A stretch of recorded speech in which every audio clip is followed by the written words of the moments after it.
அஜித் குமார் தான் மட்டுமின்றி ஆர்வமுள்ள இளம் தலைமுறையினரை ஊக்கப்படுத்தும் விதமாக சர்வதேச கார் பந்தயத்தில் கலந்து கொள்வதற்காக ஓர் அணியை உருவாக்கியுள்ளார்.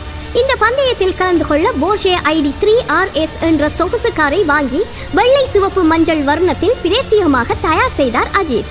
இதன் முன்புறத்தில் அஜித் குமார் ரேசிங் என ஆங்கிலத்தில் எழுதப்பட்டுள்ளது. பயிற்சியின் போது பிரேக் ஃபெயிலியர் ஆனதால் அவரது கார் விபத்துக்கு உள்ளானது. இதனால் ரசிகர்கள் மிகுந்த வருத்தத்திற்கு ஆளாகினர். இந்நிலையில் அஜித் குமார் ரேசிங் அணி நேற்று அதிகாரப்பூர்வமாக அறிவிக்கப்பட்டதில் அஜித் குமார் குறிப்பிட்ட ரேஸில் மட்டுமே கலந்து கொள்வார் என்று கூறப்பட்டது. அது மட்டுமல்லாமல் அஜித் குமார் அணி Porsche 992 cup car race, Porsche Cayman GT4 race என 2 பிரிவுகளில் பங்கேற்பதாக தெரிவிக்கப்பட்டது. அதில் GT4 ரேஸில் மட்டும் அஜித் பங்கேற்பார் என்று தெரிவிக்கப்பட்டிருந்தது. 2 கார் பந்தயங்களில் முடிவில் அஜித் குமார் அணியானது போர்ஷே 992 கப் கார் ரேஸ் பிரிவில் 3வது இடத்தை பிடித்துள்ளது.